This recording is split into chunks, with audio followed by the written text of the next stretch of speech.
let me know when you're videotaping. I am taping. Okay. So the first thing we're going to do is turn off the radio, because the radio playing in the background is the reason why YouTube wouldn't allow the other video to post. All right, radio off. All right, so we're going to go ahead and check the sealing of the valve job on a cylinder head, right? It could be any cylinder head. Obviously, cylinder head, you need a vacuum pump, right? A little cheap vacuum pump like this one from a discount tool store. Is not too expensive. You need some tubing that you could pick up at a hardware store, a piece of plastic or some wood that you could cut out yourself from a piece of plywood, some foam, you know, something to glue it on there, and some fittings, either brass fittings or plastic fittings, right? So we'll go ahead and plug this in.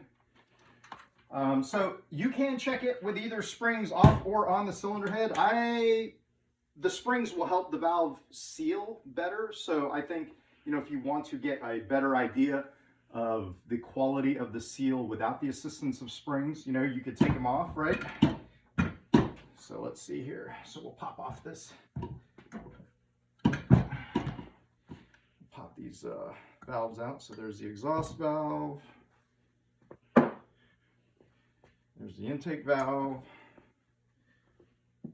You know, having seals on it is okay, or having oil in between the valve guide and the valve stem is okay, because you know, you don't want the vacuum to get lost through those clearances. You're going to lose some anyways. You can kind of see, I don't really have, let me grab a flashlight.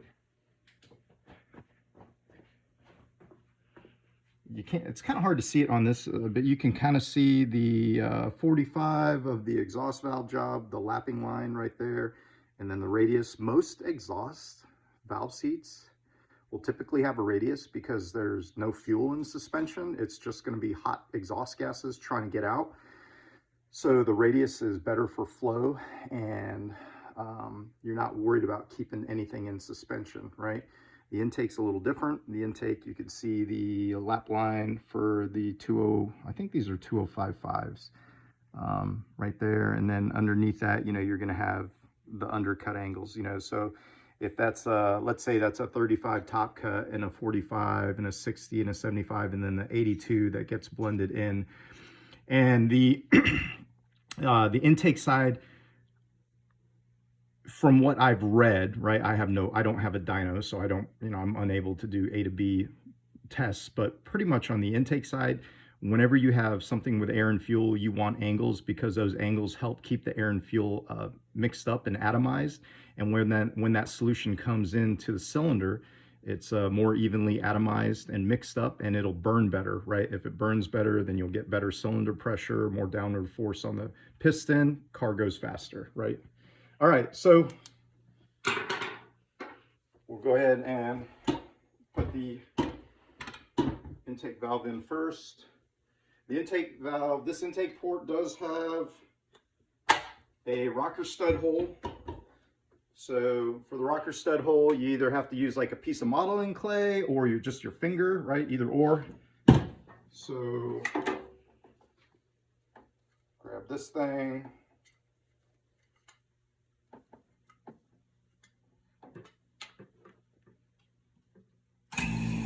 All right, so if you plug it up with your hole, or this particular pump is capable of pulling about 27.5 inches of vacuum, right? And so you go ahead and put it on the intake port, hold it like that, plug the rocker hole up.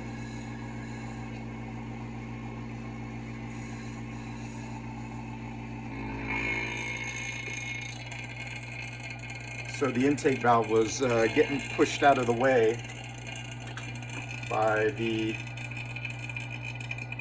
all right, so about perfect 27.5 inches of vacuum. Turn it off, watch it, see how quickly it goes away. It's going away pretty slowly. That's a good sign, right?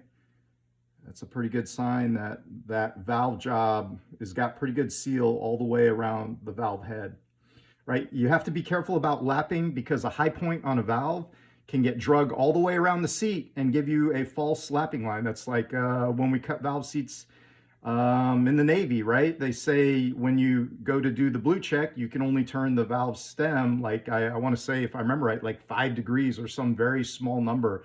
So that way you don't take a high spot, drag it all the way around and give you a false indication of a good seal. So that's pretty good, right? You could compare that to one that's got valve springs on it, right? And now because it's got valve springs assisting, right? It's the valve springs will help even more with the valve seal. And you can see that this one is going down even slower. So the intake valve job is pretty good. We could go ahead and try the exhaust. We'll flip it around.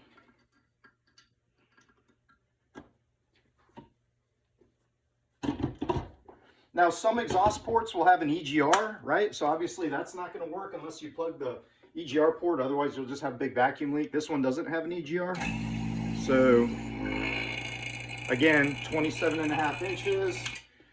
Turn it off. It's going to go down more rapidly than the intake because the exhaust stem sees hot exhaust gases as it opens up.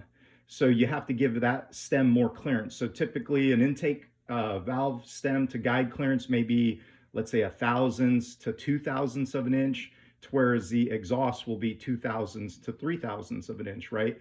And that depends, right? Like, are you running nitrous? Are you running a turbo?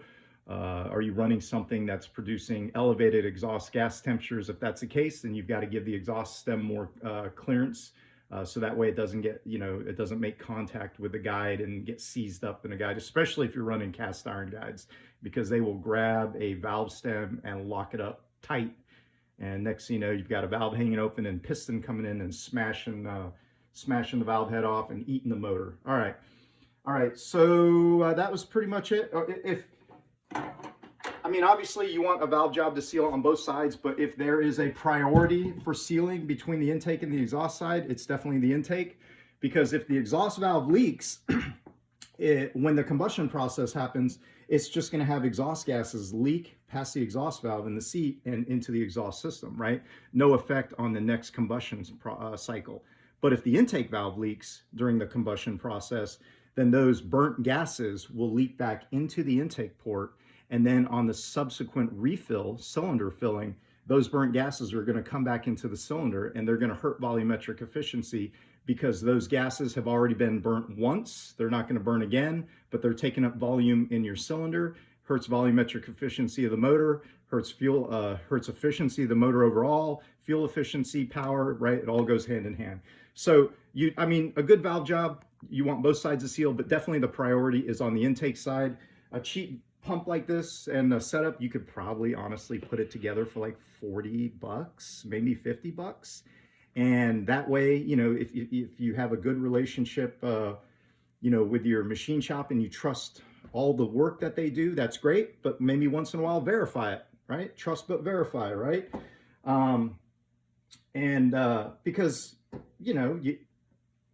sometimes, right, I'll be honest with you, equipment's expensive. Not every shop is going to have a $70,000 Surdy that's brand new and can cut a valve job, to 3/10 of total runout or 4/10 of total runout.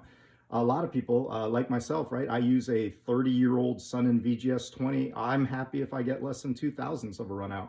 But for me, as long as it's sealing, that's the most important thing, right? So definitely maybe arm yourself with a vacuum pump and a little bit of knowledge, and just verify that what you're getting is what you paid for. And that's pretty much all I have. If you have any comments or questions, please let me know. Thank you.